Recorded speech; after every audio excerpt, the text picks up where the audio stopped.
Hello all, welcome to exam masala. आज से हम स्टार्ट कर रहे हैं एक नया सीरीज जिसमें हम करेंगे आरआरबी रेलवे 2025-26 के सारे एग्जाम्स को subject wise plus topic wise discuss करेंगे। तो इस वीडियो में हम करेंगे एंशिएंट हिस्ट्री के सारे क्वेश्चंस को टॉपिक वाइज। ये आने वाले सारे रेलवे एग्जाम्स के लिए इंपॉर्टेंट है। अभी रेलवे एनटीपीसी 2025 अंडर ग्रेजुएट का एग्जाम होने वाला है, उसके लिए भी इंपॉर्टेंट है। तो एंशिएंट हिस्ट्री में पूछे गए थे पूरे 49 क्वेश्चंस। कुछ लोगों को पूरा वीडियो देखने के बाद ये लग सकता है कि इसमें तो केवल एनटीपीसी के क्वेश्चंस हैं जो अभी मार्च 2026 में कंडक्ट हुआ था। तो ऐसा इसलिए है क्योंकि जो बाकी एग्जाम्स हुए हैं, जैसे कि एएलपी में हिस्ट्री पूछा ही नहीं जाता है, टेक्नीशियन ग्रेड 1 और ग्रेड 3 में उसमें केवल मॉडर्न हिस्ट्री पूछा गया है, जेई के एग्ज़ाम में भी केवल मॉडर्न हिस्ट्री पूछा गया है। तो जब आगे एग्जाम्स आएंगे मॉडर्न हिस्ट्री या साइंस वगैरह, तो उसमें बाकी एग्जाम्स के भी क्वेश्चन दिखेंगे आपको। अब एंशिएंट हिस्ट्री और में नहीं पूछा गया है तो मैं कहाँ से पैदा कर दूँ। तो चलिए स्टार्ट करते हैं। तो एंशिएंट हिस्ट्री के टॉपिक वाइज वेटेज है। प्री हिस्टोरिक एज से 5 क्वेश्चन पूछे गए हैं। इंडस वैली सिविलाइजेशन से सबसे ज़्यादा 14 क्वेश्चन, वैदिक एज से 3 क्वेश्चन, 3 क्वेश्चन महाजनपद और बुद्धिज्म से, 6 क्वेश्चन है मौर्यन एम्पायर से, पोस्ट मॉडर्न पीरियड से 2 क्वेश्चन, गुप्ता एम्पायर के 4 क्वेश्चन, पोस्ट गुप्ता पीरियड के 6 क्वेश्चन, फिर संगम एज के 2 क्वेश्चन और 4 क्वेश्चन हैं ancient Indian art and architecture से। तो सबसे पहले हम करेंगे प्री हिस्टोरिक एज के क्वेश्चंस को। पहला क्वेश्चन है, which technique was primarily use to produce flake tools in India during the middle Paleolithic culture. अब पैलियोलिथिक तो सबको पता होगा, ठीक है, पैलियोलिथिक, मीजोलिथिक, नियोलिथिक, लेकिन ये मिडिल पैलियोलिथिक क्या होता है। देखो, जो पैलियोलिथिक एज है वो पूरी ह्यूमन हिस्ट्री का 99% है, ठीक है, ये भी एग्जाम में क्वेश्चन आता है। और बाकी जो मीजोलिथिक, नियोलिथिक, यहाँ तक कि आज तक 2026 तक वो पूरा केवल 1% है। तो पैलियोलिथिक इतना बड़ा है तो इसको भी 3 पार्ट में डिवाइड किया गया है। पहला है लोअर पैलियोलिथिक, दूसरा मिडिल पैलियोलिथिक और तीसरा अपर पैलियोलिथिक। लोअर पैलियोलिथिक को हम अर्ली पैलियोलिथिक एज भी कहते हैं, ठीक है, ये पहले आया था। उसके बाद अपर पैलियोलिथिक को हम लेटर पैलियोलिथिक एज भी कहते हैं। कुछ लोग कंफ्यूज होते हैं, उनको लगता है कि लोअर वाला बाद में आया, अपर वाला पहले आया, बट ऐसा नहीं है। लोअर वाला पुराना है, ठीक है, ये पहले आया था, उसके बाद मिडिल आया था, ठीक है, मिडिल पैलियोलिथिक एज, फिर बाद में आया था लेटेस्ट अपर पैलियोलिथिक एज। तो मिडिल पैलियोलिथिक एज में जो टेक्निक यूज होती थी स्टोन टूल्स के लिए वो थी लेवलॉइस टेक्निक। अब हम बाकी ऑप्शंस को भी डिटेल में देखेंगे और लेवलॉइस को भी देखते हैं। तो देखो, लेवलॉइस टेक्निक जो था, इसमें सबसे पहले स्टोन का कोर प्रिपरेशन होता था, ठीक है। एक स्टोन को लेते थे और उस पर मार मार के उसको ऐसे, ठीक है, छोटे छोटे फ्लेक्स निकाल लेते थे, हर जगह से फ्लेक्स निकाल लेते थे, ठीक है, ऊपर का जो पार्ट होता था, है ना, उसको निकाल लेते थे। तो दिखने में वो टॉर्टाइस, ठीक है, टॉर्टोइस शेल शेप जैसा हो जाता था, ठीक है, कछुए का जो शेल होता है ना, वैसा दिखने लगता था। फिर उसके बाद काफ़ी बारीकी से एक बार मारा जाता था और उसका एक फ्लेक निकल के, ठीक है, पत्थर के साइज का ही फ्लेक निकल के बाहर आता था, ठीक है। अब क्योंकि पैलियोलिथिक में लार्ज स्टोन टूल्स यूज होते थे, ठीक है, तो ये जो पत्थर यूज किया जाता था ये भी बड़ा होता था और इसका फ्लेक भी बड़ा ही यूज होता था, ठीक है, ठीक है, बड़ा ही निकल के आता था। आगे अब देखेंगे बाकी ऑप्शंस को।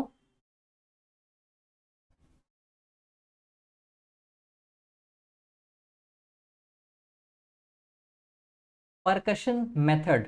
तो परकशन मेथड तो एक ब्रॉड जेनरिक टर्म है, इसका सिंपल सा मतलब होता है एक स्टोन को दूसरे स्टोन पे मारना। तो जो लेवलॉइस टेक्निक है उसमें भी परकशन मेथड यूज किया गया, लेकिन वो एक स्पेशल टाइप का मेथड है, ठीक है। अब परकशन मेथड जो है इसके 2 टाइप होते हैं। एक होता है डायरेक्ट परकशन मेथड।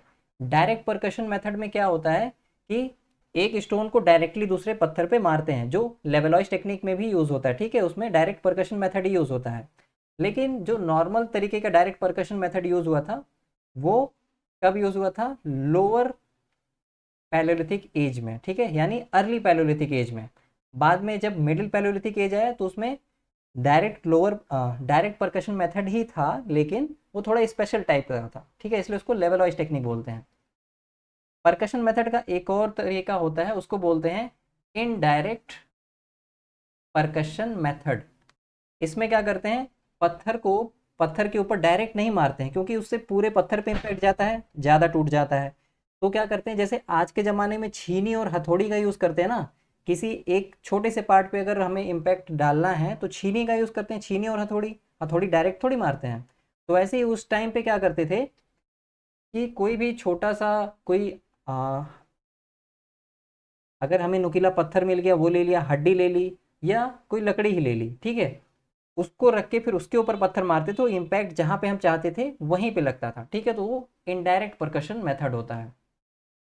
बाकी बात करें ब्लेड टूल टेक्नोलॉजी की, तो ये कब यूज़ होता था, अपर पैलोलिथिक पीरियड में, यानी कि लेटर पैलोलिथिक पीरियड में। इसमें long parallel sided blades use होती थी, और क्योंकि अब पैलोलिथिक था तो ये भी लार्ज ब्लेड्स ही होते थे, ठीक है, छोटे नहीं होते थे। जो माइक्रोलिथ से स्मॉल स्टोन टूल्स वो बाद में यूज हुए थे। इसके बाद आता है pressure flaking. Pressure flaking mesolithic और न्यूलिथिक पीरियड में यूज हुआ था, ठीक है। ये काफ़ी रिफाइंड टेक्निक है। इसमें बोन एंटलर यानी कि सीइंग हॉर्न का यूज़ करके या फिर किसी वुड टूल का यूज़ करके स्टोन का जो एज होता था उससे छोटे छोटे टाइनी फ्लेक्स निकाल लेते थे, तो इससे ये शार्प हो जाता था। आगे बढ़ते हैं। विच of the following was not an excavated site of the बानस culture. तो जो बनास कल्चर है ये कहाँ पर है, ये है राजस्थान में। तो इनमें से जो नागदा ऑप्शन है ये महाराष्ट्र में है, अरे सॉरी, मध्य प्रदेश में है। तो सी ऑप्शन इसका आंसर हो जाएगा। तो नागदा जो है ये एक चैल्कोलिथिक साइट है मालवा कल्चर का। मालवा कल्चर मध्य प्रदेश के चैल्कोलिथिक पीरियड को बोलते हैं, ठीक है। उसके बाद बनास कल्चर। बनास कल्चर को आहर बनास कल्चर भी बोलते हैं, क्योंकि आहर जो है वो पहला साइट है जो बनास कल्चर में मिला था। ऑप्शंस देख लेते हैं। जो गिलुंड है वो बनास कल्चर का पार्ट है, राजस्थान के बनास कल्चर का। और बनास कल्चर क्या है, एक चैल्कोलिथिक कल्चर है, ठीक है, जहाँ पे कॉपर और स्टोन यूज होता था। फिर बात करते हैं बगौर की। तो जो बागौर है ये लार्जेस्ट मीजोलिथिक साइट है इंडिया की, ठीक है। अब जैसे भीमबेटका जो था वो पैलेयोलिथिक साइट भी है और मीजोलिथिक साइट भी है, साथ में न्यूलिथिक वगैरह का भी कुछ मिला है। वैसे ही बागौर लार्जेस्ट मीजोलिथिक साइट भी है इंडिया का, और साथ में ये एक चैल्कोलिथिक साइट भी है, ठीक है। और चैल्कोलिथिक जो साइट है ये जो हमारा बनास कल्चर है उससे रिलेटेड है। फिर बात करते हैं आहर की। तो जो आहर है ये एक टाइप साइट है बानस कल्चर का। टाइप साइट उस साइट को बोलते हैं जो किसी भी कल्चर में सबसे पहले मिलता है। जैसे कि इंडस वैली सिविलाइजेशन में सबसे पहले हड़प्पा मिला था, तो उसके नाम पे ही उस कल्चर का भी नाम पड़ गया था ना, हड़प्पा कल्चर, ठीक है, हड़प्पा सिविलाइजेशन। तो ऐसे ही आहर भी सबसे पहले मिला था, तो इसलिए इसको आहर कल्चर भी कहते हैं, ठीक है। अगला क्वेश्चन देखते हैं। The archaeological site of Langhnaj in Gujarat known for microlithic tools and evidence of hunting gathering communities is associated with which pre historic cultural phase in India. तो अगर आप ध्यान दो तो ये जो माइक्रोलिथिक टूल्स दिया है इसी को देख के आपको आंसर पता चल जाएगा। माइक्रोलिथिक टूल्स किसकी खास बात है, मीजोलिथिक की, तो मीजोलिथिक कल्चर ही आंसर हो जाएगा। लंगनाज गुजरात में है और मीजोलिथिक है, ठीक है, बस इतना इंपॉर्टेंट है और कुछ याद करने की ज़रूरत नहीं है। आगे चलते हैं। तो पैलोलिथिक कल्चर में इसकी खास बात क्या है कि लार्ज स्टोन टूल्स यूज होते थे और वो अनपॉलिश्ड भी होते थे। फिर मीजोलिथिक आए, मीजोलिथिक में छोटे स्मॉल स्टोन टूल्स यूज हुए जिसको हम माइक्रोलिथ्स भी कहते हैं। फिर आता है नियोलिथिक कल्चर जिसमें स्मॉल स्टोन टूल्स तो थे ही लेकिन वो पॉलिश्ड थे, ठीक है, पॉलिश्ड स्टोन टूल्स थे। और खास बात है कि यहाँ पे एग्रीकल्चर स्टार्ट हो जाता है और साथ में पॉटरी भी स्टार्ट हो जाती है। अगले क्वेश्चन पे चलते हैं। विच of the following technological advances enabled the cultivation of heavier wetter soils in the early iron age। तो आयरन एज में क्या होगा, आयरन एज में लोहा इस्तेमाल करेंगे और वैसे भी जो भारी या गीली मिट्टी होती है, जो कड़ी मिट्टी होती है, उसके लिए हम कॉपर यूज़ नहीं कर सकते, क्योंकि कॉपर सॉफ्ट मेटल होता है, ये टूट जाएगा। अगर स्टोन की बात करें तो या तो आप मोटे यूज़ करो, मोटे स्टोन यूज़ करोगे तो सही से हो नहीं पाएगा, और पतले यूज़ करोगे तो वो टूट जाएगा। ब्रॉन्ज की बात करें तो ये कॉपर से तो ज़्यादा मजबूत होता है, लेकिन ये एक्सपेंसिव होता है, महंगा होता है, ठीक है। और आयरन तो इससे भी ज़्यादा मजबूत होता है और सस्ता भी होता है, तो इसलिए आयरन ही इसका सही आंसर होगा। Iron ploughshares and axes. तो आयरन एज जो इंडिया में आया था, आयरन एज स्टार्ट हुआ था 1000 BC में, ठीक है। बीसी बोलो या बीसी बोलो, बात एक ही है। बीसी और जो एडी का सिस्टम है ये पुराना है, ये इसमें थोड़ा रिलीजियस था, बिफोर क्राइस्ट, एनो डोमिनी, तो इसलिए अब हम यूज़ करते हैं बीसीई यानी बिफोर कॉमन एरा, और सीई, एडी की जगह सीई यूज़ करते हैं, इसका मतलब है कॉमन एरा, ठीक है। तो आयरन एज के साथ ही हमारे पास आ गया था महाजनपद पीरियड। आयरन एज और महाजनपद पीरियड दोनों साथ में ही आए थे इंडिया में, ठीक है, कंटेम्प्रेरी हैं। उसके बाद चलते हैं ऑप्शंस, बाकी तो मैंने सब बता ही दिया। अगले क्वेश्चन पे चलते हैं। Bhimbetka the Palaeolithic site is located near which river valley of India. अब भीमबेटका के क्वेश्चन तो बार बार पूछता है, तो आपको पता होगा ये कहाँ पर है, मध्य प्रदेश में है ना। तो यमुना नदी तो मध्य प्रदेश में नहीं है, गंगा भी नहीं है, सतलज भी नहीं है, नर्मदा ही आंसर हो जाएगा। तो रॉक शेल्टर्स जो हैं भीमबेटका में, उनको यूनेस्को वर्ल्ड हेरिटेज साइट में शामिल कर लिया गया है। कब शामिल किया गया? 2003 में। और ये रायसेन डिस्ट्रिक्ट में है, मध्य प्रदेश में। और साथ में याद रखना है कि ये विंध्या माउंटेन्स के पास में है, ठीक है, विंध्या रेंजेस में है। और नर्मदा रिवर तो क्वेश्चन में ही पूछा था। आगे बढ़ते हैं। अब हम करेंगे इंडस वैली सिविलाइजेशन के क्वेश्चंस, यानी Harappa culture. Who initiated a major archaeological or scientific study related to the Harappan site of Rakhigarhi in 2013? Rakhigarhi कहाँ पे? हरियाणा में है। तो ये इसका डिस्कवरी तो पहले ही हो गया था, लेकिन 2013 में दोबारा खुदाई हुई थी। तो वो किसने की थी? वसंत सिंधे ने। अब ये क्वेश्चन एग्जाम में इसलिए पूछा है क्योंकि जब 2013 में खुदाई हुई तो पता चला कि राखीगढ़ी बहुत ज़्यादा बड़ा है, ठीक है। पहले इंडस वैली सिविलाइजेशन का सबसे बड़ा साइट मोहनजोदाड़ो था, लेकिन 2013 में जब खुदाई हुई तो राखीगढ़ी जो है हमारा हरियाणा में, ये बन गया largest site of Indus Valley civilization, ठीक है। तो इसलिए ये इंपॉर्टेंट है, बाकी उतने इंपॉर्टेंट नहीं है। अगला क्वेश्चन देखते हैं। What was the dominant type of economy in the Harappan heartland? अब देखो, हंटिंग गैदरिंग ये तो स्टोन एज का था, ये आंसर नहीं होगा। हाँ, एग्रीकल्चर था। अगला देखते हैं, स्पिरिचुअल सेंट्रिक, ये बिल्कुल नहीं था, कुछ नहीं मिला है। ट्रेड बेस्ड इकोनॉमी तो था, लेकिन जो प्राइमरी इकोनॉमी थी हड़प्पन कल्चर की वो एग्रीकल्चर था, ठीक है। तो इसलिए बी ऑप्शन आंसर होगा, ठीक है। आगे बढ़ते हैं। अब एग्रीकल्चर में जो ये लोग उगाते थे वो था वीट, गेहूं, बार्ली यानी कि जौ, और पीज यानी मटर, ठीक है। जो एनिमल्स ये डोमेस्टिकेट करते थे, कैटल, शीप और गोट्स वगैरह। और अब चलते हैं अगले सवाल पे।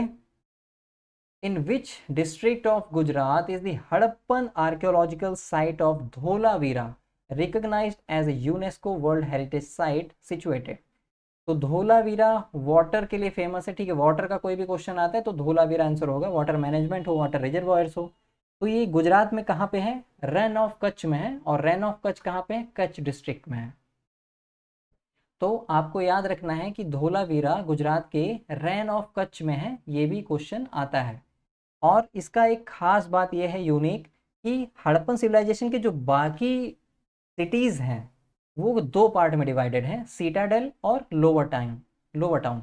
लेकिन जो धोलावीरा है वो तीन पार्ट में डिवाइडेड है, ये इसका एक एक्सेप्शन है, ठीक है। तो ये तीन पार्ट है, सीटाडेल, एक मिडिल टाउन है बीच में, और बाकी लोअर टाउन। आगे चलते हैं। पठान डिस्ट्रिक्ट जो ऑप्शन में था वहां पर एक यूनेस्को साइट है, रानी की वाव या फिर क्वींस स्टेपवेल। आगे चलेंगे अगले क्वेश्चन पे। Which material was mainly use for making beads and seals in Harappan civilization. तो देखो हाथी दांत तो काफ़ी महंगा होता है ना, तो ये आंसर नहीं होगा। सोना भी महंगा होता है। टेराकोटा यूज़ हो सकता है, बट यहाँ पे जो यूज़ हुआ था सील्स बनाने के लिए वो स्टेटाइट यूज़ हुआ था। ठीक है, तो स्टेटाइट एक तरीके का सॉफ्ट स्टोन होता है। ठीक है, इसको सोप स्टोन भी कहते हैं। तो इसको खुरेदना काफ़ी आसान होता है। तो क्वेश्चन ये भी बनता है कि कौन से शेप में थी हड़प्पा सिविलाइजेशन की जो सील्स मिली हैं, वो कौन से शेप में है। तो यहाँ की जो सील्स हैं वो स्क्वायर एंड रेक्टेंगुलर। और इन सील्स पे कौन से जानवरों का वो मिला है, तो एक यूनिकॉर्न का मिला है और हम्प्ड बुल्स यानी कुबड़ वाले बुल्स। ठीक है, कुबड़ वाले बैल। और साथ में पशुपति फिगर भी मिला है। पशुपति यानी गॉड्स ऑफ एनिमल्स। और पशुपति को भगवान शिव से एसोसिएट किया जाता है कि शायद वही शिव भगवान ही है। उसके बाद और तो सब बता ही दिया मैंने। हाँ, टेराकोटा का यूज़ होता था कुछ कॉमन फिगर्स बनाने के लिए और मेनली टॉयज बनाने के लिए। ठीक है, अगला सवाल, what contributed to the height of the citadel in the Harappan civilization। तो सीटाडेल जो होता था वो बाकी लोअर टाउन से ऊंचा होता था। तो ये ऊंचा होता कैसे था? जैसे आज आप लोग घर बनाते हैं, तो ऐसा थोड़ी ना कि अगर ज़मीन सड़क से नीचे है तो आप वैसे बना लेंगे, पानी भर जाएगा। ठीक है, और सड़क के बराबर भी नहीं बनाते हैं आप। माटी मिट्टी पाट पाट के आप उसको ऊंचा करते हैं कि बाकी एरिया से वो ऊंचा हो जाए, फिर घर बनाते हैं। तो हम तो मिट्टी पाटते हैं, उसमें पानी उनी डालते हैं या फिर बोरे में मिट्टी भर के डाल देते हैं। ठीक है, फिर मिट्टी बैठने का इंतज़ार करते हैं। लेकिन हड़प्पा वाले हमसे ज़्यादा एडवांस थे। वो मड ब्रिक का यूज़ करते थे, यानी कच्ची ईंटों का इस्तेमाल करते थे। ठीक है, उसको फिर बैठाने की ज़रूरत नहीं पड़ेगी ना, तो उसका यूज़ करके वो उसकी हाइट बढ़ाते थे। ठीक है, तो ए ऑप्शन आंसर हो जाएगा। स्टोन कंस्ट्रक्शन हड़प्पा सिविलाइजेशन में नहीं है। ठीक है, केवल एक जगह पे है, वो भी धोलावीरा में। उसके बाद अडोब वॉल्स। अडोब का मतलब मड ब्रिक ही होता है। ठीक है, अडोब का मतलब मड ब्रिक ही होता है। ठीक है, तो मड ब्रिक की वॉल्स वहां पे नहीं बनाई जाती थी, क्योंकि वहां पे बेक्ड ब्रिक्स यूज होती थी, यानी पकी हुई ईंटें। कच्ची ईंटों का थोड़ा बहुत इस्तेमाल हुआ है, लेकिन वो अंदर की दीवारों में हुआ है ना। लेकिन जो हाइट को कंट्रीब्यूट करता है कि सिटाडेल ऊंचा क्यों है, तो वो मड ब्रिक प्लेटफॉर्म्स हैं। ठीक है, वुडन पिलर्स भी नहीं यूज होते थे। तो हड़प्पन जो सिटीज़ हैं वो मेनली दो पार्ट में डिवाइड होती हैं। ठीक है, दो पार्ट में, एक सीटाडेल और एक लोअर टाउन, जिसका एक ही एक्सेप्शन है, वो है धोलावीरा, जहाँ पे तीन पार्ट हैं। आगे चलेंगे, स्टोन कंस्ट्रक्शन। देखो धोलावीरा के दो दो एक्सेप्शन हो गए। एक तो वहाँ पे बाकियों की तरह दो नहीं तीन पार्ट हैं, और दूसरा कि बाकी जगह पे स्टोन कंस्ट्रक्शन नहीं, लेकिन धोलावीरा में स्टोन कंस्ट्रक्शन भी है। ठीक है, स्टोन का भी यूज़ हुआ है। तो दो एक्सेप्शन है धोलावीरा में। बाकी वाटर के लिए फेमस है, याद रखना। ठीक है, पानी का कोई भी क्वेश्चन होता है धोलावीरा आंसर होगा। अगले सवाल पे चलेंगे, which of the following regions was one of the major sources of for copper for the Harappan civilization. तो कॉपर इनका आता था राजस्थान के खेतरी माइन से, है ना। खेतरी माइन से राजस्थान, वहां से आता है इनका, मतलब आता था। अफगानिस्तान की बात करें तो यहाँ पे एक साइट है इंडस वैली की, सोटू घाई। ठीक है, वहाँ का लैपिस लजूली फेमस है। ठीक है, और वहाँ से टिन भी यूज़ होता था। फिर महाराष्ट्र की बात करें तो यहाँ का जो चैल्कोलिथिक कल्चर है, जोरवे कल्चर बोलते हैं उसको, ये याद रखना है आपको। जोरवे कल्चर कहाँ का है? महाराष्ट्र का है, और चैल्कोलिथिक कल्चर है वहाँ का। फिर अगले क्वेश्चन पे चलेंगे, with reference to Harappan culture architecture which of the following statements is are correct. पहला है, streets and roads were straight and cutting each other at right angles. तो ये बिल्कुल सही है। Street drains were covered by stone slabs. तो ये भी सही है। ठीक है, तो दोनों ऑप्शन सही हैं। तो सी ऑप्शन हो जाएगा, both first and second are correct. ठीक है, तो 90 डिग्री पे सारे रोड्स काटते थे। ठीक है, ग्रिड सिस्टम में रोड्स थे वहाँ पे। और हर घर में every house had drain connected to the street drains. ठीक है, हर घर में एक ड्रेन था, ड्रेन पाइप था, वो स्ट्रीट के ड्रेन से कनेक्टेड था। अगला सवाल देखेंगे, विच of the following is a significant component of the Harappan citadel. तो ग्रैंड पैलेसेस, पैलेसेस तो वहां पे था ही नहीं, आंसर नहीं होगा। द ग्रेट बाथ ये कहाँ पे था, मोहनजोदाड़ो में था, है ना, बाकी जगह पे नहीं था, ग्रेट बाथ केवल मोहनजोदाड़ो में था। फिर ड्वेलिंग हाउसेस, जो ड्वेलिंग हाउसेस थे वो केवल लोअर टाउन में थे, ठीक है, सिटाडेल में नहीं था, तो ये ऑप्शन भी नहीं होगा, है ना। फिर ह्यूज टेम्पल्स, टेम्पल्स का कोई हमें सबूत नहीं मिला, तो टेम्पल्स भी आंसर नहीं होगा। अब ग्रेट बात बाकी जगह पे तो नहीं है, लेकिन एक जगह पे तो है, तो और बाकी ऑप्शंस तो गलत हैं, तो यही हमारा आंसर हो जाएगा बी ऑप्शन, ठीक है। तो मोहनजोदाड़ो में जो ग्रेट बाथ मिला हुआ है, वो क्वेश्चन पूछता है कि इसका शेप क्या है, तो ये रेक्टेंगुलर शेप में है, ठीक है, रेक्टेंगुलर टैंक टाइप का है, और शायद ये रिचुअल बाथिंग के लिए यूज होता था। आगे चलेंगे, ड्वेलिंग हाउसेस ये लोअर टाउन में थे, ये तो बता ही दिया था। अगला सवाल है, विच of the following is a distinctive feature found in Harappan cities. तो डिस्टिंक्टिव फीचर क्या है, एफिशिएंट ट्रांसपोर्टेशन, ऐसा तो कुछ नहीं मिला है, और ये तो बाकी जगह पे भी है। रिलीजियस प्रोसेशन का कुछ खास हमें नहीं मिला है। ट्रेड रूट्स तो थे, ठीक है, लेकिन बाकियों का भी तो ट्रेड रूट्स था, है ना, तो ये भी नहीं होगा। ड्रेनेज सिस्टम, यही सबसे यूनिक है हड़प्पन सिटीज में, ड्रेनेज सिस्टम ही आंसर हो जाएगा। ड्रेनेज सिस्टम जो है ये सबसे यूनिक और डिस्टिंक्टिव फीचर है। जो बाकी सिविलाइजेशंस हैं, एंशियंट सिविलाइजेशन जैसे मीसोपोटामिया वगैरह, वहाँ पे ड्रेनेज सिस्टम नहीं था, ठीक है, तो हड़प्पा यहाँ पे काफ़ी एडवांस था। आगे चलेंगे, the Harappan civilization primarily source its copper from which region, ये तो भी एक क्वेश्चन हम ऐसा सेम कर चुके हैं, राजस्थान आंसर होगा, ठीक है, राजस्थान के खेतरी खेतरी कॉपर माइन से लेके यूज़ करते थे वो लोग। आगे चलते हैं, कर्नाटक से ये लोग क्या यूज़ करते थे, कोलार गोल्ड फील्ड्स है ना कर्नाटक में, वहाँ से ये लोग गोल्ड लेके आते थे, ठीक है। फिर और तो कुछ नहीं है, फिर चलेंगे, which Harappan city around 2500 BCE is noted for its dockyard indicating advanced architectural planning for trade. तो डॉकयार्ड कहाँ पर है, डॉकयार्ड है लोथल में, ठीक है, वहाँ से फॉरेन में ट्रेड होता था, ठीक है, जहाज़ें, पानी की जहाज़ें वगैरह आती थी, यूज़ होता था। तो लोथल जो है ये भोगावा नदी के किनारे है, भोगावा साबरमती रिवर का एक ट्रिब्यूटरी है। और जो लोथल है ये दुनिया का अर्लीस्ट नोन आर्टिफिशियल डॉकयार्ड है, यानी ये जो डॉकयार्ड है ये नेचुरल नहीं था, ये हड़प्पा वालों ने खुद बनाया था, ठीक है। आगे चलते हैं, जो मोहनजोदाड़ो है, मोहनजोदाड़ो सिंध है, सिंध में है, सिंध रीजन में, पाकिस्तान में, और यहाँ पर ग्रेट बाथ है, द ग्रेट बाथ, और great granary, the great granary. और क्वेश्चन पूछता है कि हड़प्पन सिविलाइजेशन का सबसे बड़ी बिल्डिंग कौन सी है, तो वो है ग्रेट ग्रैनरी, ठीक है। हड़प्पा जो साइट है वहाँ पर भी ग्रैनरीज हैं, लेकिन वहाँ पे छोटी छोटी हैं, वहाँ पे छोटी छोटी 6 ग्रैनरीज मिली हैं, यानी अन्न को रखने वाले अन्नागार मिले हैं, वो छोटे हैं। जो सबसे बड़ी ग्रेट ग्रैनरी है वो मोहनजोदाड़ो में है, ठीक है। अब कालीबंगन कहाँ पर है, राजस्थान में है, और यहाँ पे क्या मिला है, प्लोड फील्ड्स यानी जुते हुए खेत, और फायर अल्टर्स यानी अग्नि वेदियाँ, जो कि पूजा पाठ में यूज होती हैं। अब धोलावीरा की बात करते हैं, तो ये रन ऑफ कच्छ में है, पहले बता दिया, ठीक है, वाटर के लिए फेमस है, वाटर का भी कोई भी क्वेश्चन आए, वाटर रिजर्वायर से कुछ भी, धोलावीरा आंसर होगा। याद करने का तरीका सिंपल है, ठीक है, पानी से हम धोते हैं ना, पानी से मुंह धोला, कपड़ा धोला, जो चाहे वो धोला, ठीक है।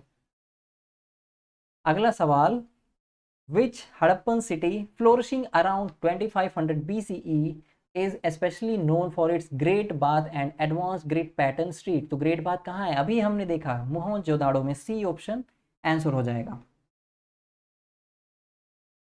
तो देखो, मोहनजोदाड़ो का मतलब क्या होता है, इसका मतलब होता है माउंड ऑफ द डेड, यानी मुर्दों का टीला। अब यहाँ पे एक साथ बहुत सारी लाशें मिली हुई हैं, मतलब लाशों के अवशेष मिले हुए हैं। अब ऐसा क्यों हुआ, एक साथ लोग कैसे इतने सारे लोग मर गए, ये तो पता नहीं। अंदाजा लगाया जाता है कि शायद कोई नेचुरल कैलामिटी होगी, ठीक है, हो सकता है बाढ़ आ गई हो, तभी एक साथ इतने सारे लोग मर गए। बाकी ग्रेट बात है यहाँ पे धोलावीरा, ये एक्सेप्शन है, ठीक है, बाकी जो हड़प्पन सिटीज़ हैं वो 2 पार्ट में डिवाइडेड है, लेकिन धोलावीरा 3 पार्ट में डिवाइडेड है। लोथल डॉकयार्ड के लिए फेमस है, ठीक है, यहाँ पे पानी की जहाज़ें वगैरह आती थी, फॉरेन का जो ट्रेड है वो यहीं से होता था।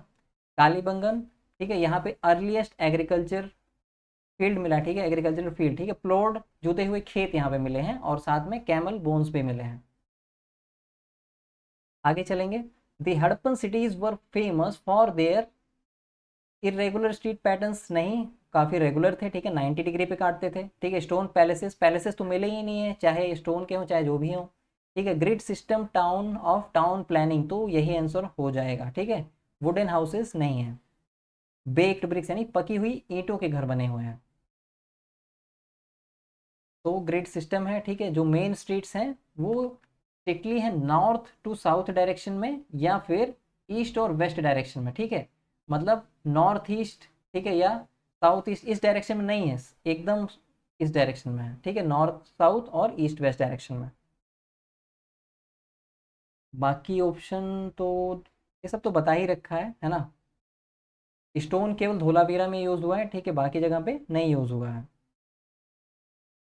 अगला सवाल देखते हैं।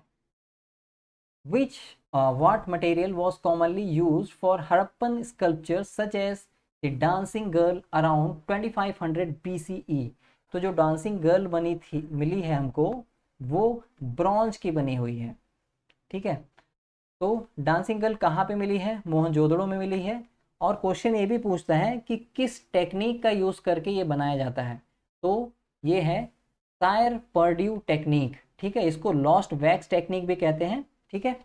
इसको कैसे करते हैं, सबसे पहले क्ले के अंदर वैक्स भरते हैं, ठीक है, फिर वैक्स को पिघला देते हैं, पिघला के वो निकल जाता है, तो उसके अंदर फिर मॉल्टेन ब्रॉन्ज, ब्रॉन्ज को पिघला कर उसके अंदर डाल देते हैं, और जब ब्रॉन्ज सख्त हो जाता है ना, हार्ड हो जाता है, तो मूर्ति तैयार हो जाती है, फिर क्ले को हटा देते हैं ऊपर से, ठीक है।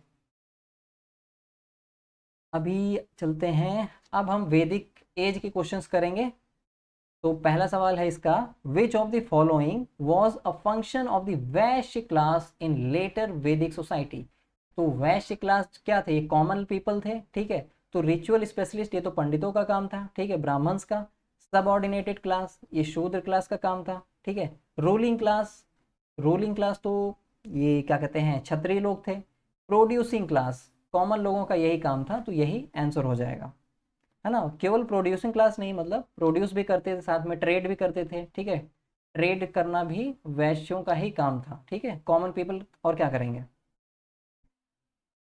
तो ड्यूरिंग द लेटर वैदिक पीरियड, ठीक है, 1000 से 600 बीसी में जो सोसाइटी था वो चार वर्ण सिस्टम में डिवाइडेड था, जो वैश्यास थे वो कॉमनर्स थे, दी कॉमनर्स, देखो थोड़ा सा ग्रामर भी बता देता हूँ, दी कॉमनर्स का मतलब हुआ दी कॉमन पीपल, ठीक है, कॉमन एडजेक्टिव होता है, तो वहां पे पीपल लगाने की जगह हम द कॉमनर्स यूज करते हैं, इसका मतलब ही हो जाता है द कॉमन पीपल। इससे रिलेटेड एरर के क्वेश्चन भी आए हुए हैं, मैंने कराया हुआ है। तो जो कॉमन लोग होते थे वो एग्रीकल्चर करते थे, कैटल, है ना, जानवर पालते थे, ट्रेडर, ठीक है, बिजनेस करते थे, और आर्टिसंस थे।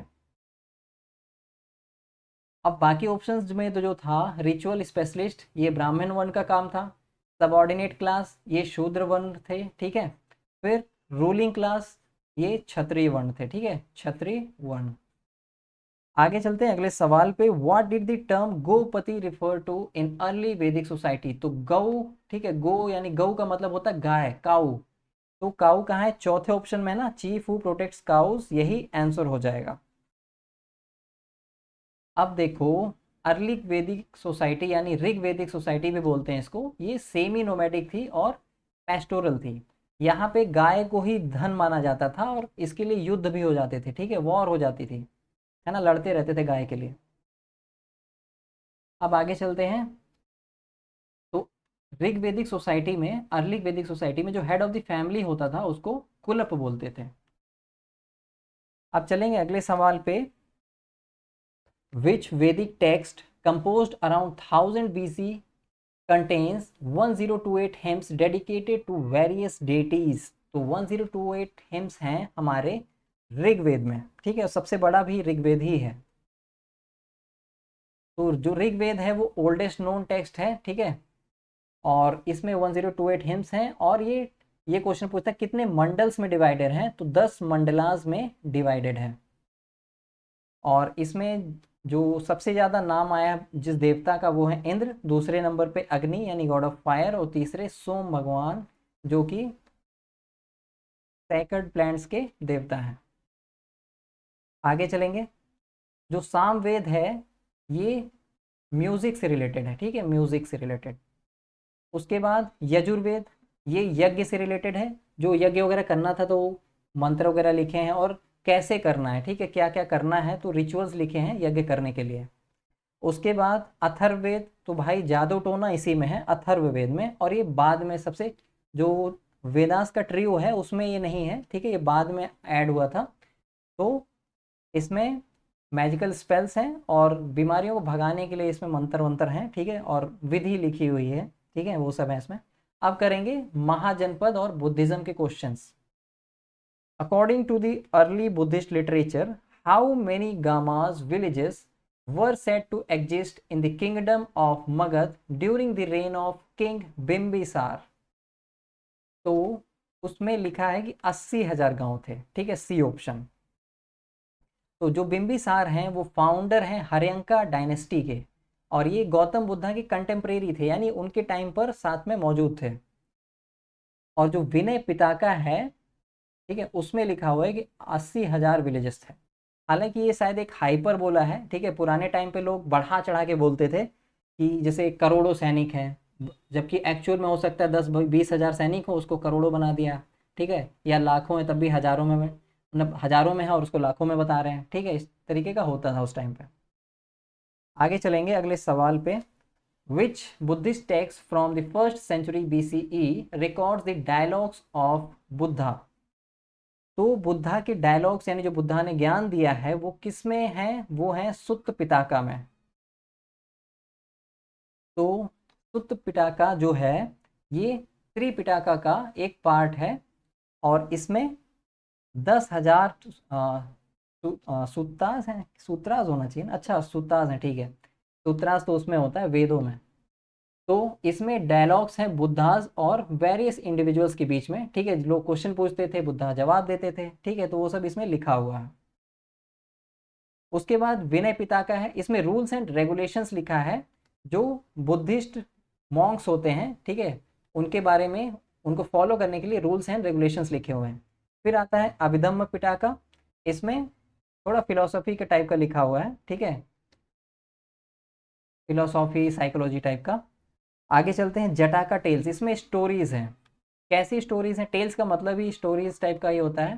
तो इसमें गौतम बुद्धा की प्रीवियस लाइफ्स की स्टोरीज हैं, यानी गौतम बुद्ध के जो पहले इनके जन्म थे, ठीक है, पहले जन्म में ये भी लिखा कि पहले जन्म में वो जानवर भी थे, कभी कुछ थे, कभी इंसान थे, कभी जानवर थे, तो उनके बारे में लिखा हुआ है। अगला क्वेश्चन देखते हैं। Which Buddhist text compiled around first century CE narrates the stories of the Buddha's past lifes. तो ये तो हमने अभी पढ़ा, किसमें, जटाका टेल्स में। तो जटाका टेल्स जो हैं इसमें कुछ खास इंपॉर्टेंट तो नहीं दिख रहा है, चलो आगे बढ़ते हैं। विनय पिटाका जो है ये इसमें मोनेस्टिक रूल्स लिखे हैं, ठीक है, रूल्स एंड रेगुलेशंस हैं जो बुद्धिस्ट मॉन्क्स हैं उनके लिए। सुट्ट पिटाका में इनका ज्ञान है बुद्ध का, जो इनके डायलॉग्स वगैरह हैं जो इन्होंने डिस्कशन किया हुआ है, ठीक है, तो वही लिखा हुआ सरमॉन्स एंड डिस्कोर्सेस, मतलब जो सेंस है मेन वो समझो, ठीक है, शब्दों पे ना जाओ, ठीक है ना, शब्द तो आपको हर जगह अलग अलग मिलेंगे। धम्म पद की बात करें तो इसमें पोएटिक वर्सेस हैं बुद्धा की, जो बुद्धा ने बोले थे, ठीक है। आगे चलेंगे, अब हम करेंगे मौर्यन एम्पायर के क्वेश्चंस। पहला है Ashoka was the viceroy of which region under his father Bindusara reign. तो थोड़ा डिटेल क्वेश्चन पूछ लिया, इसका आंसर हो जाएगा उज्जैन, है ना। बाद में तो ये खुद ही राजा बन गया था, लेकिन जब इसके पिता राजा थे तो ये वॉइस रॉय था अवंती का, ठीक है, और अवंती की कैपिटल है उज्जैन, ठीक। अवंती एक बाद में महाजनपद भी है, ठीक है। अब देखो पाटलिपुत्र, पाटलिपुत्र तो पूरे साम्राज्य मौर्यन साम्राज्य का कैपिटल था पाटलिपुत्र। तो जब इसके पिता बिंदुसार राजा थे तो ये तो उनकी कैपिटल थी, है ना, और वॉइसरॉय तो उसका थोड़ी ना होगा। तो वॉइसरॉय ये किसका था, उज्जैन का। Which of the following officials in the Mauryan administration was primarily responsible for supervising state agriculture and cultivation on crown lands? तो एग्रीकल्चर का जो मालिक होता था उसको क्या बोलते थे? उसको बोलते थे सीताध्यक्ष।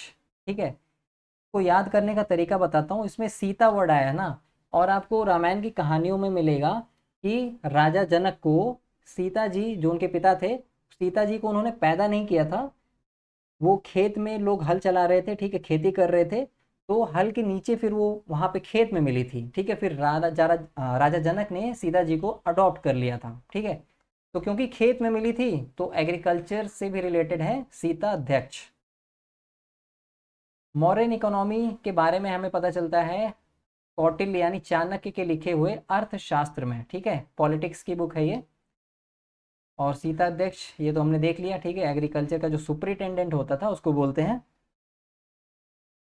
बाकी जो कॉमर्स एंड ट्रेड का हेड होता था, ठीक है, उसको बोलते थे पन्याध्यक्ष। और जो चीफ रेवेन्यू कलेक्टर होता था उसको समाहर्ता बोलते थे, समाहर्ता। फिर जो अकाउंटेंट जनरल होता था उसको अक्षपटलाध्यक्ष बोलते थे। अगला सवाल, Which of the following administrative features was a key characteristic of Mauryan Empire under Chandragupta Maurya? तो देखो, मौर्यन पूरे मौर्यन एम्पायर का जो फीचर है वो ये है कि बहुत ज़्यादा सेंट्रलाइज था, सेंटर के पास बहुत ज़्यादा कंट्रोल था। ठीक है, तो फ्यूडल ग्रांट सिस्टम ये तो पोस्ट गुप्ता पीरियड में आया था, है ना। हेरिडिटरी प्रोविंशियल गवर्नर्स नहीं थे यहाँ पे। ठीक है, सी ऑप्शन आंसर हो जाएगा, सेंट्रलाइज्ड ब्यूरोक्रेसी गाइडेड बाय अर्थशास्त्र। Revenue collection bye religious institution, ये तो हमेशा ही गलत होगा। ठीक है, ये कहीं पे नहीं होता था। The Mauryan empire was the first highly centralize state in Indian history. ठीक है, तो बहुत ज़्यादा सेंट्रलाइज था। और जो गुप्ता था, गुप्ता पीरियड था, वो डिसेंट्रलाइज था। आगे चलते हैं।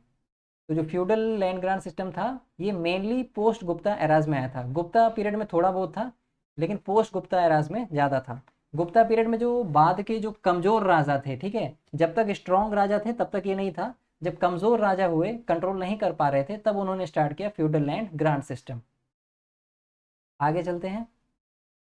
हेरिडिटरी प्रोविंशियल गवर्नर्स, है ना, जैसे कोई गवर्नर है उसका बेटा भी राजा बनेगा, तो ऐसा नहीं होता था। मौर्यन पीरियड में सेंटर यानी राजा के लोग डिसाइड करते थे कि कौन आगे गवर्नर बनेगा, और ये तो कहीं नहीं होता था। ठीक है, रिलीजियस इंस्टीट्यूशंस कहीं पर भी इंडिया में मतलब टैक्स वगैरह कलेक्ट नहीं करते थे। अगले सवाल पे चलते हैं। What was the name given to the specific officials appointed by Ashoka to spread his policy of धम्मा? ठीक है, तो धम्मा बुद्धिज्म से रिलेटेड है। ठीक है, इसको, इसकी पॉलिसीज को फैलाने के लिए कौन से ऑफिशियल्स अपॉइंट किए गए? धम्म महामत्ता। ठीक है, और ये कहाँ पर मेंशन है? अशोका के बहुत सारे रॉक एडिक्ट्स हैं, तो जो पांचवा रॉक एडिक्ट है उसमें यहाँ पे मेंशन है धम्म महामत्तास का। आगे चलेंगे अगले सवाल पे। Who deciphered a Brahmi inscription referring King Ashoka as देवानामपियादशी?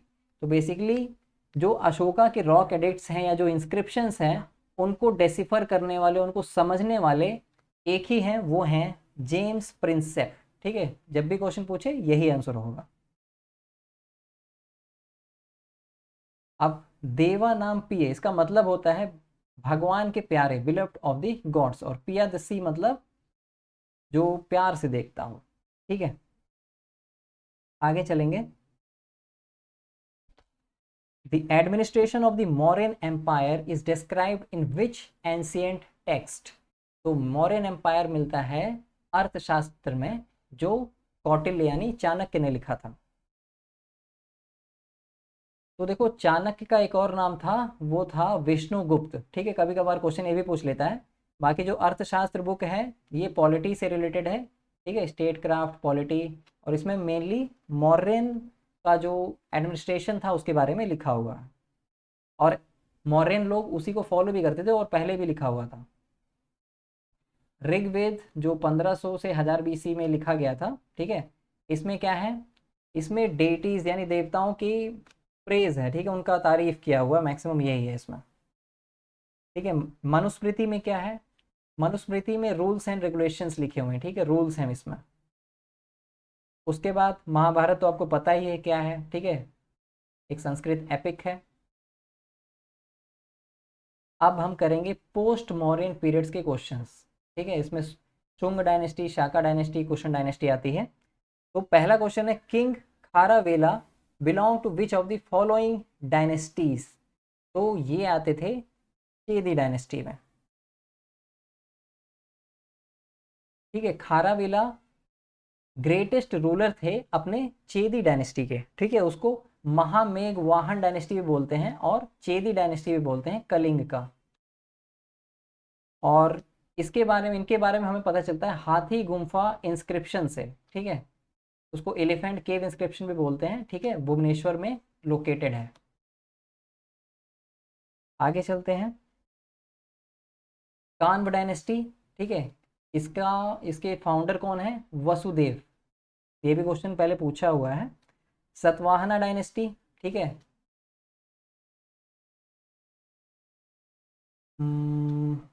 इसमें उतना इंपॉर्टेंट नहीं है, ठीक है, कंटेम्प्रेरी थे डेक्कन और सेंट्रल इंडिया के पावर में।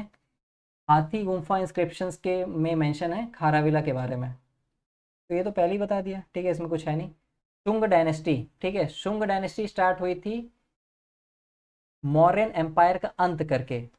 इनका जनरल था पुष्यमुत्र शुंग, इसने आखिरी मौर्यन रूलर को मार के अपना खुद का डायनेस्टी स्टार्ट किया था।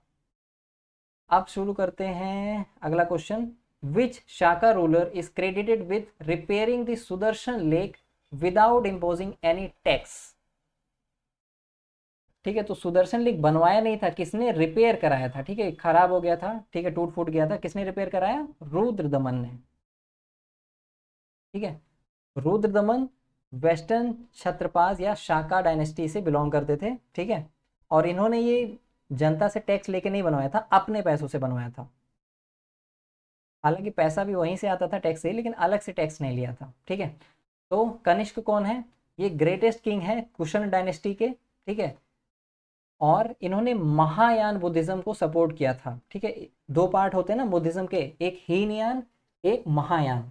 हीनयान वो होते हैं जो ओरिजिनल टीचिंग को फॉलो करते हैं, हीनयान, ठीक है, ओरिजिनल टीचिंग को फॉलो करने वाले हीनयान, जो बुद्धा की तरह खुद से ही मोक्ष प्राप्त करना चाहते हैं। लेकिन महायान वो हैं जो गौतम बुद्ध को भगवान के टाइप मानते हैं और उनको फॉलो करते हैं, ठीक है, उनकी मूर्ति पूजा वगैरह भी करते हैं लोग, ठीक है। फिर आता है नहपाना, ठीक है, नहपाना जो है ये भी शाका रूलर ही थे, वेस्टर्न क्षत्रपा रूलर, उतने इंपॉर्टेंट है नहीं हालांकि। फिर बात करते हैं हर्ष के, हर्ष यानी हर्षवर्धन, ठीक है, वर्धाना डायनेस्टी के रूलर थे, ठीक है, इंपॉर्टेंट है। अब गुप्ता एम्पायर के क्वेश्चन करेंगे। पहला है the Prayag Prashasti also known as the Allahabad pillar is composed in praise of which of the following rulers. तो मैंने आपको बताया है इसको याद करने का तरीका पहले, कि इलाहाबाद में नदियां है ना, 3 नदियों का संगम है, तो उतना बड़ा है से फैल जाता है वहां पे कि लगता है समुद्र जैसा है ना, समुद्र है जैसा है, तो इसका आंसर क्या होगा, समुद्रगुप्त, ठीक है। तो प्रयाग प्रशस्ति में समुद्रगुप्त के बारे में लिखा हुआ है। आगे चलेंगे, अशोका, ठीक है, यहाँ पे एच भी होता है वैसे, यहाँ पे नहीं है, ठीक है, ऑप्शंस में ही गलत लिखा हुआ है। तो अशोका के बारे में तो रॉक एडिक्ट्स वगैरह हैं इनके, और ये जो इलाहाबाद पिलर है इसको खड़ा इसी ने करवाया था, अशोका ने ही, ठीक है, इसी ने तैयार कराया था। बाद में जो समुद्रगुप्त के जो पोएट थे उन्होंने उस पिलर पे लिखवाया था समुद्रगुप्त के बारे में। फिर रुद्रदमन के बारे में हमें पता चलता है जूनागढ़ रॉक इंस्क्रिप्शन से, जो कि गुजरात में है। चंद्रगुप्त सेकंड, ठीक है, ये भी गुप्ता डायनेस्टी के एक फेमस राजा हैं, तो इनके बारे में हमें मेहरौली आयरन पिलर से पता चलता है, जो कि दिल्ली में लोकेटेड है। अगला सवाल, हु कंपोज द प्रयाग प्रशस्ति Allahabad pillar inscription detailing the conquest of Samudragupta. तो समुद्रगुप्त के जो कोर्ट में मौजूद थे वो थे हरिसेन, यही आंसर हो जाएगा। बाणभट्ट जो थे तो हर्षवर्धन के टाइम पे थे, है ना। तो ऑप्शन में भी ये तो वही डिटेल में सेम चीज़ है। आगे, विशाखा दत्त, विशाखा दत्त ने एक बुक लिखी थी मुद्र राक्षस, ठीक है, जिसमें चंद्रगुप्त मौर्य के बारे में लिखा हुआ है। तो ये भी एक फेमस है, याद रखना इसको भी, मुद्र राक्षस। फिर बाणभट्ट, ये 50 बार क्वेश्चन पूछता है, हर्षवर्धन के बारे में इन्होंने लिखा है, उनकी ऑटोबायोग्राफी नहीं, बायोग्राफी लिखी है, हर्षचरित। कालिदास, ये ग्रेटेस्ट संस्कृत ड्रामेटिस्ट थे और पोएट भी थे। अगला सवाल, according to the Prayag Prashasti Samudragupta is compared to which god associated with wealth, ठीक है। तो धन के देवता कौन है? धन के देवता है कुबेर, तो डी ऑप्शन आंसर हो जाएगा। देखो प्रयाग प्रशस्ति में जो चारों ऑप्शन दिया है ना, चारों के बारे में लिखा हुआ है, इंद्र के बारे में, वरुण के बारे में, सबके बारे में, लेकिन वेल्थ का पूछा है ना, तो वो कुबेर आंसर हो जाएगा। तो इनके बारे में लिखा है कि जो समुद्रगुप्त थे वो कुबेर जैसे थे धन के मामले में, ठीक है। वरुण जैसे थे, जो कि मतलब चैरिटी में, दान देने में वो वरुण के मामले थे, यानी पानी की तरह पैसा बहाते थे, ठीक है, दान करते थे पानी की तरह। और इंद्र जैसे थे एक्शन में, ठीक है, कोई एक्शन लेना हो तो भगवान इंद्र जैसे थे।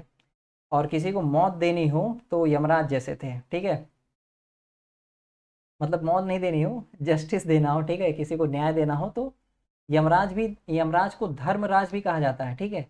यमराज को धर्मराज कहा जाता है क्योंकि वो धर्म का पालन बहुत अच्छे से करते हैं, तो इसलिए यमराज से कंपेयर किया कि समुद्रगुप्त भी न्याय देने में बहुत ही आगे थे। अब चलते हैं आगे। The first residential university of the world, Nalanda, was established under the patronage of which of the following rulers? तो नालंदा जो थी, नालंदा यूनिवर्सिटी, वो पहली रेसिडेंशियल यूनिवर्सिटी, यानी वहां पे रह के पढ़ सकते थे, तो इसका आंसर हो जाएगा कुमार गुप्त फर्स्ट, ठीक है। नालंदा कहाँ पे है? बिहार में है, ठीक है।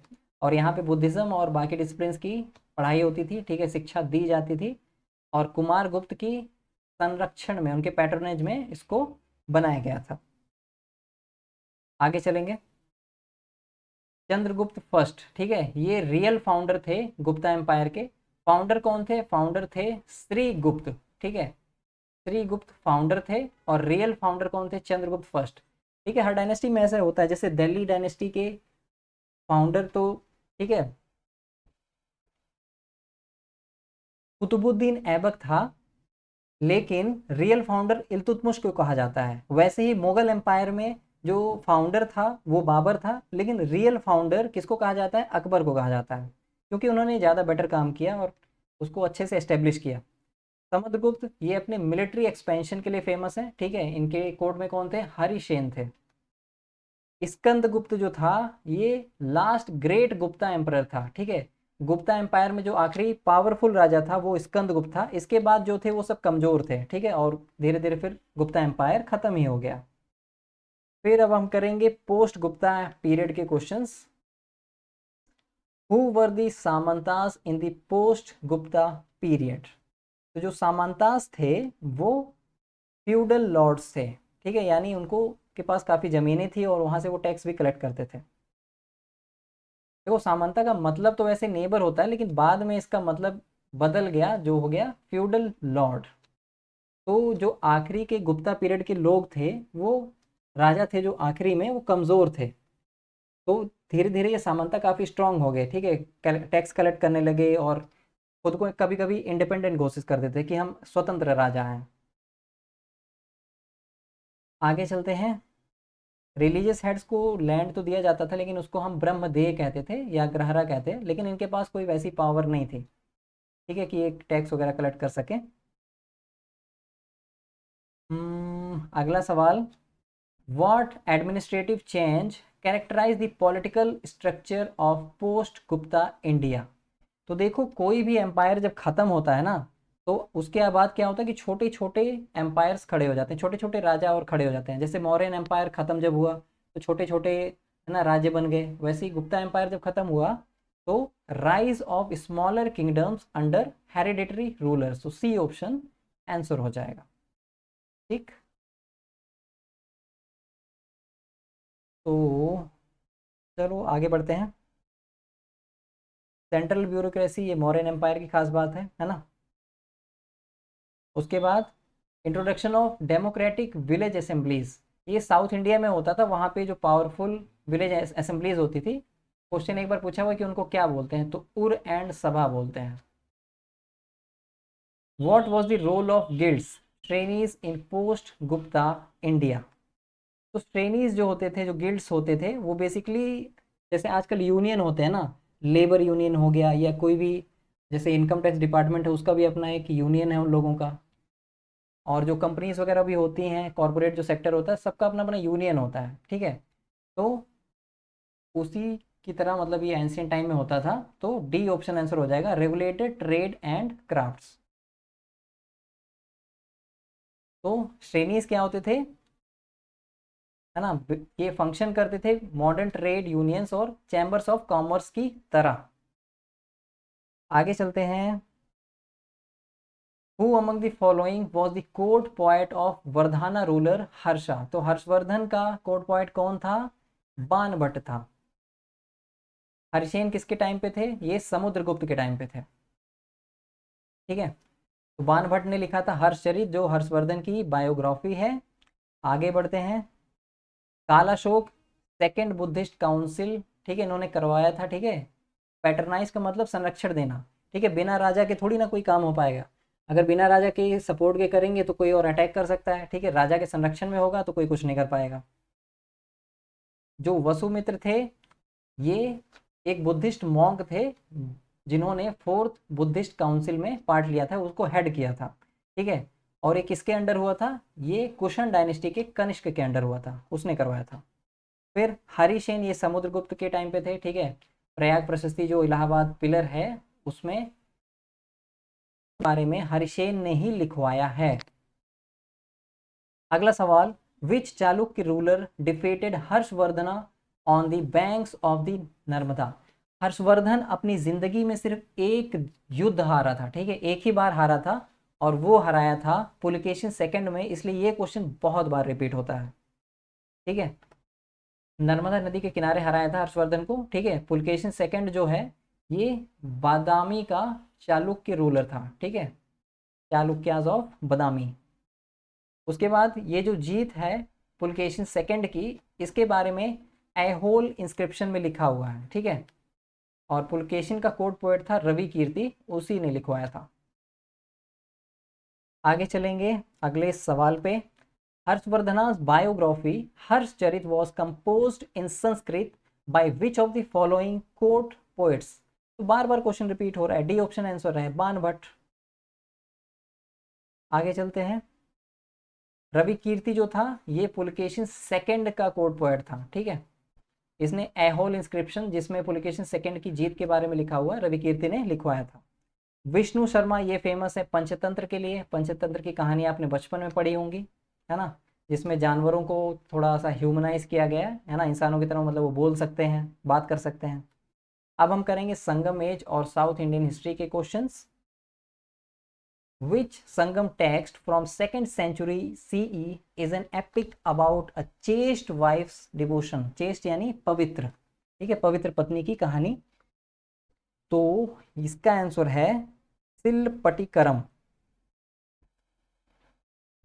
अब देखो इसके बारे में जानते हैं। सिलपदिकरम जो है ये तमिल लिटरेचर की 5 ग्रेट एपिक्स हैं। ठीक है, उनमें से एक है सिलपतिकरम। ठीक है, तो इसमें क्या होता है कि कन्नगी एक औरत होती है। ठीक है, उसका जो पति होता है उसको पांड्यन किंग कोई होता है मदुरई का, उसको फांसी की सजा दे देता है। ठीक है, चोरी के इल्जाम में, और शायद गलत तरीके से देता है। तो कन्नगी क्या करती है, श्राप दे देती है, कर्स दे देती है, और पूरे मदुरई सिटी को मतलब जला के राख कर देती है। ठीक है, और श्राप देने का पावर जो होता है, जैसे ऋषि मुनि श्राप दे सकते हैं क्योंकि वो तपस्या करते हैं, और गांधारी ने श्राप दिया था क्योंकि अपने पति की तरह जो आंख पे पट्टी बांध के रखी, तो वो भी तपस्या थी। और या तो आपके पास पवित्रता होनी चाहिए, ठीक है, तो आपके पास श्राप की पावर आती है। अब आगे चलते हैं। जो पट्टू पट्टू है, पत्तू पट्टू, वो क्या है? ये 10 आइडल्स, एक कलेक्शन ऑफ 10 लॉन्ग पोएम्स, ठीक है, संगम लिटरेचर की 10 पोएम्स का कलेक्शन है, उसको बोलते हैं पत्तू पट्टू। फिर आता है तोलका पीएम, ये तमिल लिटरेचर का ग्रामर का बुक है, ग्रामर है, पोएटिक्स है और लिंग्विस्टिक्स है, ठीक है। फिर मनी मेकलई, अभी जो ऑप्शन था हमारे पास, शिला, जो आंसर था हमारा शिलापतिकरम, उसी का ये सीक्वल है, दूसरा पार्ट है, ठीक है। इसमें इसकी लाइफ की कहानी है और बाद में ये फिर बुद्धिज्म में कन्वर्ट हो जाती है, ऐसा इसमें लिखा हुआ है। अगला सवाल, in which language was the Sangam literature of South India compose between 300 BCE and 300 CE primarily written, ठीक है, BCE मतलब BC और CE मतलब AD। तो देखो साउथ इंडिया संस्कृत में थोड़ी ना लिखा होगा, है ना, ये तमिल लैंग्वेज में लिखा हुआ है, यही आंसर हो जाएगा, ठीक है। संगम लिटरेचर साउथ इंडिया का अर्लीस्ट नोन लिटरेचर है, ठीक है। तो आगे चलते हैं। तो वो वैदिक लिटरेचर है इसमें, और जो नॉर्दर्न कोड्स हैं जैसे गुप्ताज वगैरह की, उसमें संस्कृत यूज हुआ है। पाली लैंग्वेज कहाँ पे यूज हुई है? जो अर्ली बुद्धिस्ट लिटरेचर हैं जैसे त्रिपिटकाज हैं, ठीक है, सुत्त पिटाका, विनय पिटाका, अभिधम्म पिटाका, वो पाली लैंग्वेज में है। फिर प्राकृत लैंग्वेज कहाँ यूज हुई है? ये अशोकन एडिक्ट्स में यूज हुई है, अशोका के जो एडिक्ट्स मिले हैं इंस्क्रिप्शंस, वहाँ पर प्राकृत लैंग्वेज यूज हुई है। अब हम करेंगे आखिरी topic, ancient Indian art and architecture. Which temples गर्भगृह हाउसेज अ चतुर्मुख फोर फेस्ड विष्णु इमेज। तो गर्भगृह क्या होता है? मंदिर का जो, जहाँ पे मेन देवता होते हैं जो होता है वो एरिया, उसको बोलते हैं गर्भगृह। तो चतुर्मुख विष्णु भगवान का इमेज कहाँ पर है? तो ये है लक्ष्मण टेम्पल खजुराहो में। खजुराहो कहाँ पे है? मध्य प्रदेश में, ठीक है। तो लक्ष्मण टेम्पल, तो जाहिर सी बात है इसमें नागाड़ा, ठीक है, नागारा स्टाइल ही यूज होगा, नॉर्थ इंडिया में नागारा स्टाइल यूज होता है, ठीक है, और साउथ इंडिया में द्रविडियन स्ट्रक्चर, ठीक है। तो आगे चलते हैं। मीनाक्षी टेम्पल जो मदुरई में है, ये किसको डेडिकेटेड है? गॉडेस मीनाक्षी, जो कि पार्वती माँ की एक पार्ट है, ठीक है, एक फॉर्म है, और इसमें सुंदरेश्वर यानी शिव भगवान है, ठीक है। फिर बृहदीश्वरा टेम्पल जो तंजावर में है, ये भगवान शिव का टेम्पल है, ठीक है, ये चोला एम्पायर ने बनवाया था। उसके बाद यहाँ पे एक बहुत ही बड़ा शिवलिंग है, ठीक है। दशावतार टेम्पल देवगढ़ में है, ठीक है, ये विष्णु भगवान का टेम्पल है, लेकिन ये चतुर्मुख के लिए फेमस नहीं, ये फेमस है अनंत शायन विष्णु, यानी कि शेष नाग पे विराजे हुए विष्णु भगवान, ठीक है। अगला सवाल, which feature of the 10th century CE Lingaraj temple in Bhubaneswar reflects the Nagara architectural style. तो नागरा है तो नॉर्थ इंडिया का ही टेम्पल होगा, है ना। लीनियर शिखर टावर, तो यही ऑप्शन आंसर हो जाएगा, क्योंकि नॉर्थ इंडिया में ही ऐसे कर्व टाइप का, लीनियर टाइप का एक शिखर होता है, ठीक है। बाकी ऑप्शन जो है स्टेप्ड पिरामिड विमान, ये द्रविडियन कल्चर यानी साउथ इंडिया का है। ओर्नेट गोपुरम एंट्रेंस, ये भी साउथ इंडिया में होता है द्रविड कल्चर में, ठीक है, द्रविडियन आर्किटेक्चर में। स्तूपा, स्तूपा कहाँ पे होता है? बुद्धिस्ट में, ठीक है, बुद्धिज्म में स्तूपा बनता है। तो ये सब तो मैंने बता ही दिया, है ना। विमान वगैरह ये सब द्रविड़ साउथ इंडियन कल्चर में है। गोपुरम जो है, गोपुरम होता क्या है? ठीक है, जो गेटवे होता है, गेटवे पे जो बनता है एंट्री पे, वहाँ पे होता है गोपुरम, उसको, ये भी द्रविड़ आर्किटेक्चर का है। फिर जो स्तूपा होता है ये बुद्धिस्ट आर्किटेक्चर है, ठीक है, अर्ली बुद्धिस्ट आर्किटेक्चर, जैसे कि सांची में है। सांची कहाँ पर है? मध्य प्रदेश में। What is the primary material used in the 8th century CE Kailashnath temple at Kanchipuram? तो क्या यूज हुआ वहां पे? वहां पे यूज हुआ है सैंड स्टोन।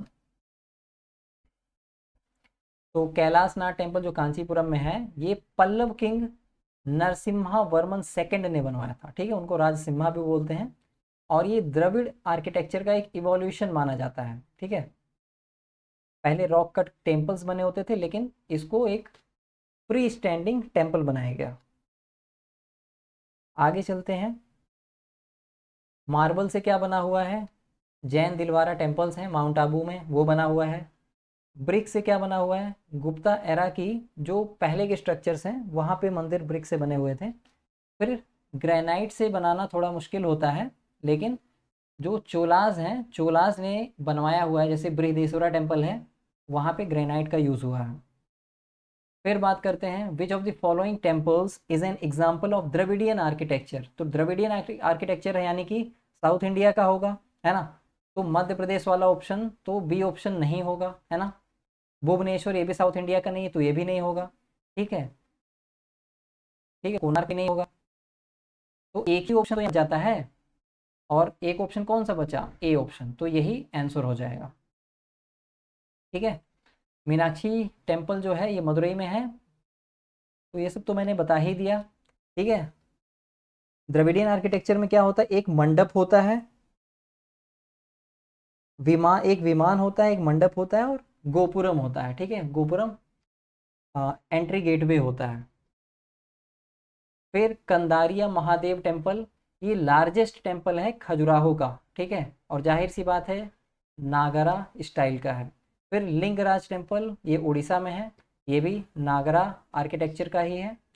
फिर कोणार्क टेम्पल, और सॉरी सन टेम्पल है कोणार्क में, ये भी नागारा स्टाइल का ही है। तो उसमें भी थोड़ा सा स्पेसिफिक जाएं तो कलिंगा सब स्टाइल का है। ठीक है, तो इतने ही क्वेश्चन थे। पीडीएफ और बाकी अपडेट्स के लिए आप मेरा टेलीग्राम चैनल ज्वाइन कर सकते हो, जिसका लिंक मैंने नीचे डिस्क्रिप्शन बॉक्स में दे दिया है। अगर लिंक काम नहीं करता तो आप सिंपली सर्च करें एग्जाम मसाला, आपको चैनल मिल जाएगा। बाकी वीडियो को लाइक एंड शेयर और चैनल को सब्सक्राइब जरूर कर लेना, और हो सके तो कमेंट भी कर देना। Thank you.